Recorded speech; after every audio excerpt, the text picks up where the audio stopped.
दशमी को भी हम लोग व्रत में ही थे, और कल द्वादशी पर पूरा विश्व एकादशी अन्न खा करके तोड़ेगा, हमारा कल भी व्रत ही रहने वाला है, तो इतना खुश क्यों हो रहे हो आज? सुदामा जी कहते मैं इसलिए खुश हो रहा हूं कि मैंने सुना है एकादशी के दिन जब कोई व्रत करता है तो ठाकुर जी उससे और प्रेम करते हैं।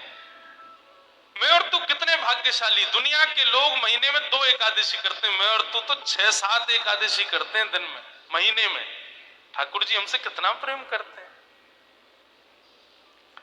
अपनी हर स्थिति को पॉजिटिव वे में सोचते हैं श्री सुदामा जी, उसमें कभी अपने आप को कोसते नहीं कि मेरे पास धन नहीं, अन्न नहीं, ये व्यवस्था नहीं, हर चीज में सोचते हैं ठाकुर जी की कृपा।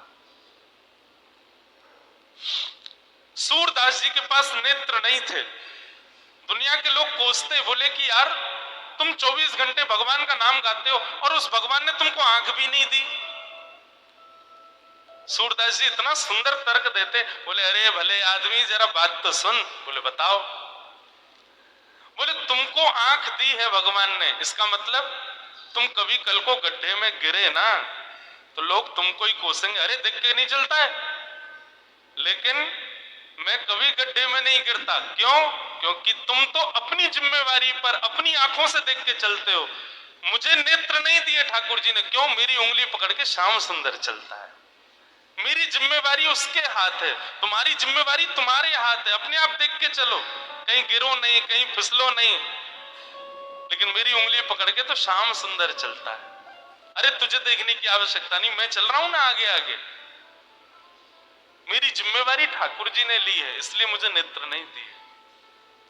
यदि कोई सर्वगुण संपन्न है तो इसका मतलब है कि उसको सारी जिम्मेवारियां दे रखी हैं ठाकुर जी ने। लेकिन कोई व्यक्ति अगर अभावग्रस्त जीवन जी रहा है तो यही समझो कि ठाकुर जी ने मेरा ये भाव ले रखा है, तुझे इसकी जरूरत नहीं है, मैं निर्वहन करवाऊंगा।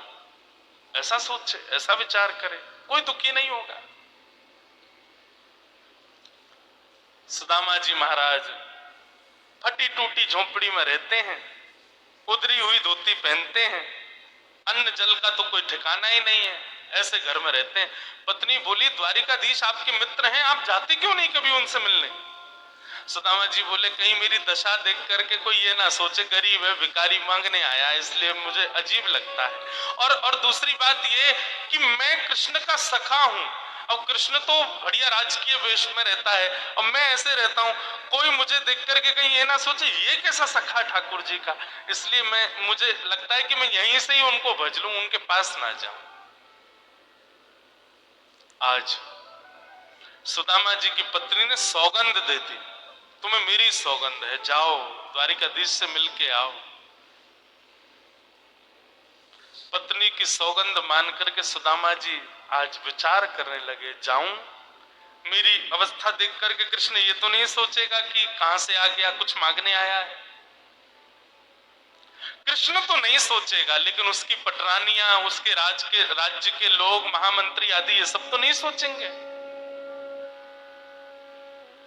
सुदामा जी को बहुत संकोच हो रहा है, लेकिन पत्नी की सौगंध है तो निकल पड़े। पत्नी ने 4 घरों में जाकर के अलग अलग एक एक मुट्ठी चावल लिए, जानबूझ के। क्यों? ताकि जब ये पोटली द्वारिकाधीश देखेंगे तो अलग अलग प्रकार के चावलों को देख के पहचान जाएंगे कि एक दाना भी सुदामा के घर का नहीं है, थोड़ी तो कृपा करेंगे मेरे ऊपर। सुदामा जी पोटली दबाए निकल पड़े। बंधुओं, एक कथा सुनाऊं? मैं सुनाता हूं कथा। एक ही गुरु के 2 शिष्य हैं, सुदामा और कृष्ण, संदीपनी उपाध्याय इनके गुरु जी। लेकिन एक शिष्य सोने की नगरी का राजा है, पूरे विश्व का अधिपति भगवान है, और एक शिष्य एक पोटी सी झोंपड़ी में रहता है। ऐसी गुरु कृपा होती है, यदि ऐसी गुरु कृपा हो तो सबका विश्वास ही उठ जाए गुरु कृपा से, परंतु नहीं, गुरु कृपा तो समान है। हमारे गुरुदेव सुनाते हैं, एक बार सांदीपनी विद्यालय में जब कृष्ण सुदामा पढ़ते थे तब भृगु ऋषि पधारे, सबसे क्रोधी ऋषि, और आकर के गुरु मां से भिक्षा मांगी, माते भिक्षाम देहि। माता भिक्षा प्रदान करो। मां ने मन में विचार किया कि अभी सामग्रियां तो इतनी नहीं कि मैं भिक्षा दे सकूं। मना कर दिया, बोले भगवान आप कल आ जाना, आज तो भिक्षा के लिए सामग्री नहीं है, शाम को जब आ जाएगी तो कल आपको प्रदान कर दूंगा। अब भृगु ऋषि तो क्रोधी, उनको तो जब मांगे तब चाहिए। नेत्र बंद करके उन्होंने ध्यान लगा करके देखा, क्या इतने बड़े गुरुकुल की रसोई में कुछ भी नहीं है। तभी उन्होंने पाया कि वन जाने वाले बालकों के लिए पोटली में मैया ने चने रख रखे हैं कि जो बालक वन में जाएंगे, पुष्प तोड़ के लाएंगे, लकड़ी तोड़ के लाएंगे, वो चने खा लेंगे वन में जाएंगे तो। उनके लिए चने रखे थे। भृगु ऋषि बोले बालकों की ज्यादा चिंता है, एक ऋषि द्वार पर आया उसकी चिंता नहीं है। थोड़ी दूर जाकर के अपने कमंडल के जल से श्रापित कर दिया, जो भी उन चनों को खाएगा वो लक्ष्मीहीन हो जाएगा, उसके जीवन से लक्ष्मी चली जाएगी, वो निर्धन हो जाएगा। जिस समय भृगु ऋषि श्राप दे रहे थे, सुदामा जी वहीं एक वृक्ष के पीछे बैठ करके कुछ पुष्प तोड़ रहे थे। जैसे ही श्राप दिया, सुदामा जी पहले तो चाहते थे कि मैं जाकर के ये संकेत कर दूं कि भाई उन चनों को मत खाना, उनको शाप लगा है। लेकिन तभी गुरुकुल जाते समय देखा कि सामने से अपने दोनों कमर पर पोटलियां बांध करके कृष्ण चले आ रहे हैं। सुदामा जी बोले लाला कहां जा रहे हो? बोले आज तोकू और मोकू वन में जावे की सेवा मिली है, मोए और तोए वन से पुष्प और तुलसी तोड़ के लानी है, लकड़ी तोड़ के लानी है। चल देख गुरु मैया ने वन में खावे के काजे चना भी दिए, दोनों प्रेम से पाएंगे और प्रेम से वहां से बढ़िया सब कछु लेके आएंगे। आज बालकन में हमारो नंबर आया हो वन में जावे को। सुदामा जी की नजर पोटलियों पर पड़ी, बोले कन्हैया कहीं खा नहीं ले, फेंक देंगे तो कहीं अंकुरित होके वृक्ष बन गए, कोई भी खाएगा तो लक्ष्मीहीन हो जाएगा, मेरो कन्हैया खा लेगो तो लक्ष्मीहीन है जाएगो। सुदामा जी जिद करने लगे, बोले सुन तू बाकी के सामान रख अपने पास, ये पोटली मोह दे दे, मैं बांधू अपने कमर पे। ठाकुर जी बोले क्यों, मैंने बांध तो रखी। बोले तेरो भरोसा ना है, तो को भूख लगेगा तो मेरे बटके ने खा जाएगो, मोकू दे, जब भूख लगेगी तो दोनों बांट के खाएंगे। और जिद करके सुदामा जी ने दोनों पोटली अपने पास रख ली। वन में वृक्षों की लकड़ी तोड़ रहे हैं, पुष्प तोड़ रहे हैं, फल तोड़ रहे हैं। सुदामा जी मौका ढूंढ रहे हैं, कब मौका मिले मैं भागूं एकांत में चने खा लूं। तभी जोर की बारिश होने लगी। बारिश के कारण ठाकुर जी तो एक वृक्ष के नीचे जाकर के खड़े हो गए। अरे आजा सुदामा यहीं खड़ो है जा, बहुत वर्षा आ रही है। पर सुदामा जी एक बगल में एक और विशाल वृक्ष था, उसके ऊपर चढ़ गए, टाल पर जाकर के बैठ गए। वर्षा हो रही थी, ठाकुर जी एक वृक्ष के नीचे खड़े हैं, दूसरे वृक्ष के ऊपर सुदामा जी बैठे हैं। सुदामा जी बोले यही सही समय है, और पोटलियां खोल करके सुदामा जी खाने लगे। ठाकुर जी ने देखा, ए सुदामा मेरे उचना है बा में खा मत जाइयो, रुक जा वर्षा रुकन दे, मैं हूं आ रहा हूं ऊपर। लेकिन सुदामा जी के नेत्रों से आंसू गिर रहे हैं। बोले लाला तू सदा प्रसन्न रहे, मेरे बट की लक्ष्मी भी तेरे पास आ जाए, तेरे जीवन में कभी कोई कष्ट नहीं आवे, मेरे लाला को कभी रोनो नहीं पड़े, कभी उदास नहीं हो, कभी दुखी नहीं हो, यही मेरी मित्रता को उपहार में अपने कृष्ण को देना चाहूं। और उपहार के रूप में सुदामा जी ने मानो अपने जीवन में प्राप्त होने वाली समस्त लक्ष्मी भी श्री कृष्ण के चरणों में पधरा दी, और दोनों पोटली के चने स्वयं सुदामा जी खा गए। द्वारिकाधीश कृष्ण उस दिन तो सोच रहे थे कि सुदामा तूने एक बार भी विचार नहीं किया कि मेरे भी चने थे उसमें, आ गया। सुदामा जी क्षमा मांगने लगे, बोले माफ कर दे लाला, भूख ज्यादा लगी हमारे, खा गए हो, लेकिन वास्तविकता कौन जाने। मैं तो अपनी कथाओं में कहा करता हूं बंधुओं, हमारे द्वारिकाधीश सोने की नगरी के राजा हैं। राजा तो उग्रसेन है, लेकिन फिर भी राजा द्वारिकाधीश को ही माना जाता है। ये सब सुदामा की देन है द्वारिकाधीश को। सुदामा की बटकी लक्ष्मी है द्वारिका में। सुदामा एक निर्धन जीवन जीता है, सुदामा एक सामान्य जीवन जीता है। क्यों? ताकि मेरो लाला प्रसन्न रहे, मेरो कन्हैया प्रसन्न रहे, वाको कोई कष्ट नहीं हो। सखा हो तो ऐसा हो।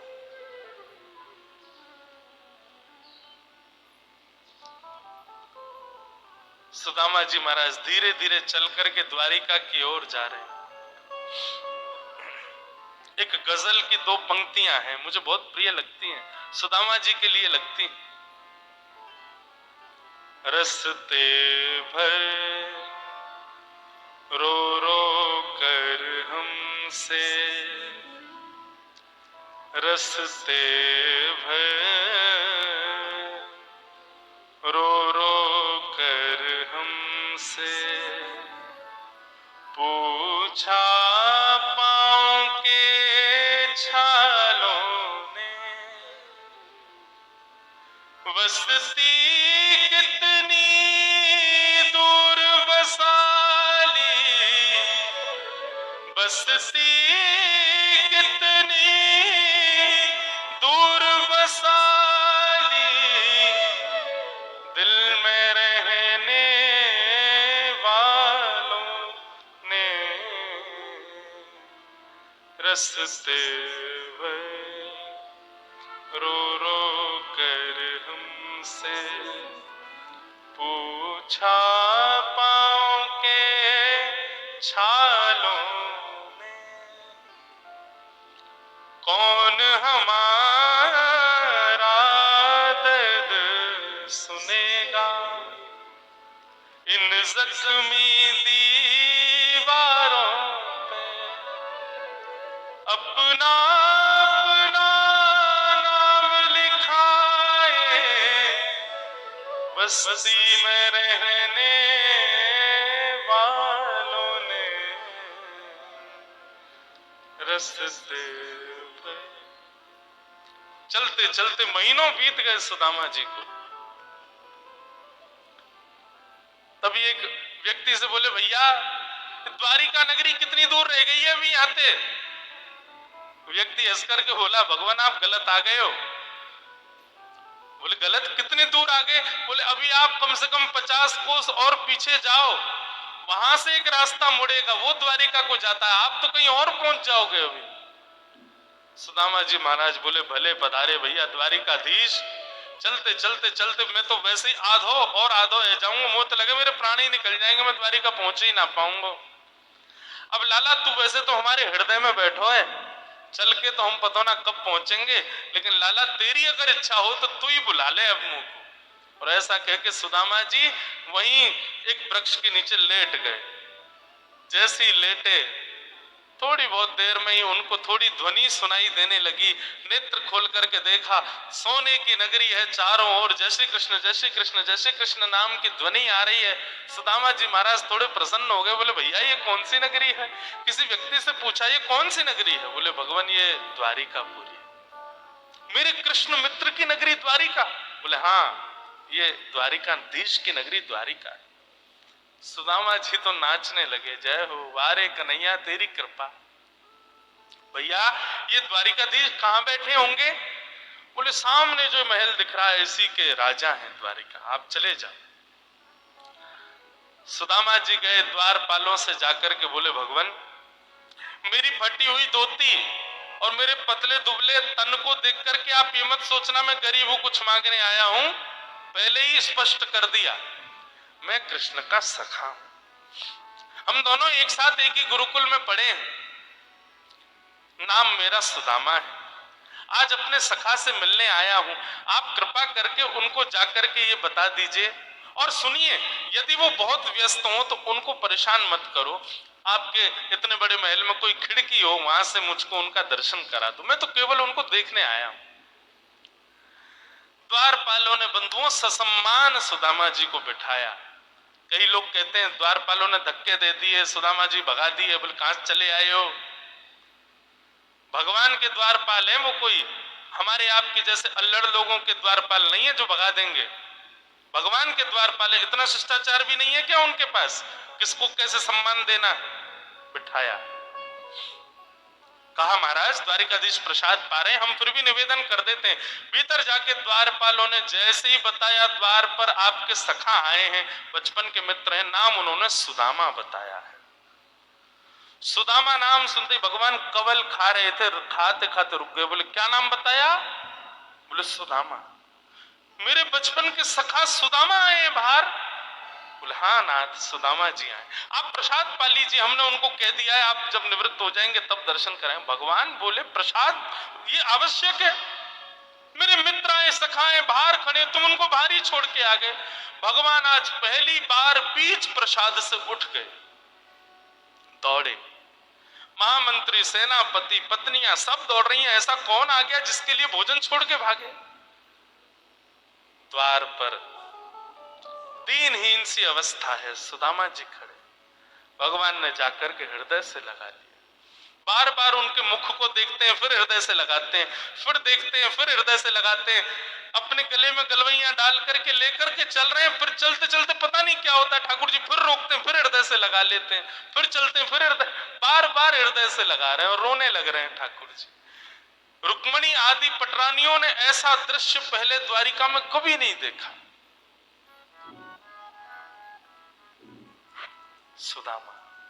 सुदामा जी को ले जाकर के द्वारिका के सिंहासन पर बिठाया। भगवान ने अपने नेत्र के अश्रुओं से सुदामा जी के चरणों को धोया और संपूर्ण जल द्वारिका के चारों दिशाओं में छिड़क दिया। बोले हमारी द्वारिका पवित्र हो जाएगी। सुदामा जी के चरणों का चरणामृत। सुदामा जी कह रहे हैं लाला मैं इन सबके योग्य ना हूं, ये सब कहा कर रहा हो भैया? ठाकुर जी बोले आप किसके योग्य हो और कौन किसके योग्य? मुझसे बढ़िया कोई नहीं जानता, चुपचाप बैठे रहो, जो कर रहे हैं करने दो। जो लक्ष्मी सदा के लिए विहीन हो गई थी, उस वही लक्ष्मी आज सुदामा जी के चरण पहुंच रही है। कौन? रुक्मणी। भगवान की सुदामा जी की थोड़ी मैत्री चर्चा हुई। सुदामा जी से भगवान ने पूछा सुदामा जी ब्याह हो गए आपके? बोले हाँ लाला है, क्यों ब्याह? बोले ब्याह कर लिया, हमको नहीं बुलाया। बोले लाला कर्जा लेके ब्याह कियो और वह ब्याह में भी सबन को भोजन करावे के चक्कर में मैं और तेरी भाभी तो भूखे ही रहे। 4 दिन बाद पड़ोसी ने आके भोजन दियो तब जाके तो पेट भरो। अब वहां में तो को बुलाते तो लाला तो पवानो तो बहुत दूर की बात, अब तू आते तो तेरे संग घोड़ा आते, सैनिक आते, इनको ही नहीं पवा पाते। ऐसे ब्याह में फिर हम कैसे बुलाते लाला? हमारे निमंत्रण ना दियो। मेरी छोड़ लाला, तू बता तेने ब्याह कर लियो? बंधुओं, ठाकुर जी के पुत्र प्रद्युम्न की, अनिरुद्ध की आयु 50 वर्ष, भगवान के परपौत्र की आयु 25 वर्ष और स्वयं दादाजी भगवान की आयु 16 वर्ष। ठाकुर जी 16 वर्ष के दिखते हैं हमेशा, कभी उससे बड़े नहीं होते। ठाकुर जी सदा 16 वर्षीय रहते हैं। मतलब ये जब विकार आने प्रारंभ होते हैं ना बालकों में, दाढ़ी मूंछ आ जाना, विकार उत्पन्न होना, थोड़ा अलग अलग से दिखना, भारी आवाज हो जाना, ये विकार जिस आयु से आने प्रारंभ होते हैं ठाकुर जी केवल वहीं तक रहते हैं, उससे आगे ठाकुर जी की आयु नहीं बढ़ती। ठाकुर जी के नाती पोते भी भगवान से बड़े बड़े दिखते हैं। ठाकुर जी 16 वर्ष के ही घूमते रहते हैं पूरे द्वारिका में। सुदामा जी बोले लाला तेरो ब्याह भयो कि नहीं भयो? भगवान बोले हमारे ब्याह की मत पूछो, जैसे आपका ब्याह बताने लायक नहीं ऐसे हमारे ब्याह भी बताने लायक नहीं। बोले नहीं नहीं लाला बता ब्याह भयो कि नहीं? भगवान बोले हो गया। अच्छा भाभी कहाँ है? चलो मिलवाएं भाभी से। बोले यहीं बुला दो। बोले नहीं बड़ी जगह चाहिए भाभी से मिलने के लिए। बोले क्यों? बोले अब चलो पता चल जाएगी। विशाल एक सभागृह था, सुधर्मा सभा, और उसमें महाराज असंख्य, जहां तक देखो भगवान की पत्नियां खड़ी हैं, घूंघट सिर पर रखा है, इतनी सारी माताएं बहनें दूर दूर तक सिर ही सिर दिख रहे हैं, लाल लाल साड़ी पहने भगवान की सब पत्नियां। सुदामा जी बोले द्वारिका की सब माताएं बहनें दर्शन करने आ गई महात्मा का। सुदामा जी बैठ गए। भगवान ने इशारा किया आओ एक एक करके सब प्रणाम करो। मैं रुक्मणी प्रणाम, देवी चरसो भाग्यवती रहो। मैं जामवती प्रणाम, देवी चरसो भाग्यवती रहो। मैं सत्यभामा प्रणाम, देवी चरसो भाग्य, एक एक करके भगवान की। मैं कालिंदी प्रणाम, देवी चरसो भाग्यवती रहो। मैं भद्रा, मैं लक्ष्मणा, सब प्रणाम करती हुई 500 पत्नियां प्रणाम कर गई भगवान की। सुदामा जी बोले लाला कोई मसनत दे दे। बोले क्यों? बोले मेरा हाथ थकोने के नीचे धर लूंगा, यहाँ पे मेरे मेरे मेरे हाथ में दर्द है लाला। ठाकुर जी ने मसनत रख दी। सुदामा जी उससे ही आशीर्वाद दे रहे, प्रणाम प्रणाम, सबको आशीर्वाद। जब 1000 पत्नियां प्रणाम कर गई, ठाकुर जी खड़े खड़े देख रहे थे। सुदामा जी बोले लाला यहाँ पे आइयो, कितनी और हैं अभी? भगवान बोले 16,108। अच्छा लाला ये सब अपनी है? भगवान बोले हाँ सब अपनी। वाह लाला तेने इतने सारे ब्याह किए, 16,108। अरे भैया हमें एक में ही बुला ले तो हम भी आ जाते मालपुआ खावे।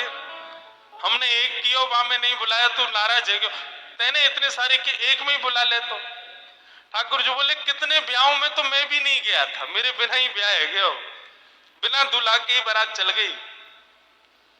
बोले लाला देख, पतलो दुबलो समय सुदामा 500,000 पत्नियां प्रणाम कर गई, मेरा तो अभी से बीपी हाई है वो। लाला 16,000 उनको आशीर्वाद दूंगा तो मुंह तो लगा मेरे प्राण ही निकल जाएंगे। एक काम कर, पत्नी तो 16,108 है, पति तो अकेलो तू ही है ना? बोले हाँ। एक काम कर, तू मुंह को प्रणाम कर, मैं तू को आशीर्वाद दे दूं। और सब पत्नियों की ओर से द्वारिकाधीश दंडवत कर रहे हैं और सुदामा जी दोनों भुजा से आशीर्वाद दे रहे हैं। इस दृश्य को देख करके द्वारिका के लोग बलियां लेने लगे। जय हो, धन्य है हमारे द्वारिकाधीश। एक ब्राह्मण को कितना सम्मान देना चाहिए, द्वारिकाधीश से सीखो। अपने राज सिंहासन पर बैठा दिया, ये भी विचार नहीं कर रहे हैं कि मैं द्वारिकाधीश हूं, मैं जगत नियंता जगदाधार हूं। साष्टांग दंडवत प्रणाम कर रहे हैं सुदामा जी को, सुदामा जी उनको आशीर्वाद दे रहे हैं। ऐसे कृष्ण सुदामा प्रेम मिलन को हम बारंबार प्रणाम करते हैं। बंधुओं, सुदामा जी से बहुत कुछ सीखा जाता है। जीवन में कैसी भी परिस्थिति आ जाए उसमें सकारात्मक ही रहो, कभी भी दोष मत दो ठाकुर जी को, ठाकुर जी क्या कर दिया आपने, नहीं। हम सब अपने प्रारब्ध को भोग रहे हैं। हर भाव में ठाकुर जी की कृपा का अनुभव करो, ठाकुर जी इतना सम्मान देंगे। फिर सुदामा जी वापस लौट करके जब आए तो कुटिया की जगह बड़े बड़े महल खड़े थे। सुदामा जी मंदिर देख के डर गए, पर भगवान की कृपा है। ठाकुर जी ने कहा देखो सुदामा जी। सुदामा जी बोले लाला इतनी व्यवस्थाओं में भजन नहीं होता, मैं तो वन में जाके भजन करूंगा। सुशीला और वहां के बालक रहे आएंगे महल में। ठाकुर जी बोले व्यवस्था मेरे से विमुख व्यवस्था होगी तो भजन नहीं होगा, मुझसे युक्त व्यवस्था यदि मिलेगी तो उसमें भी भजन करो, इसलिए चिंता मत करो।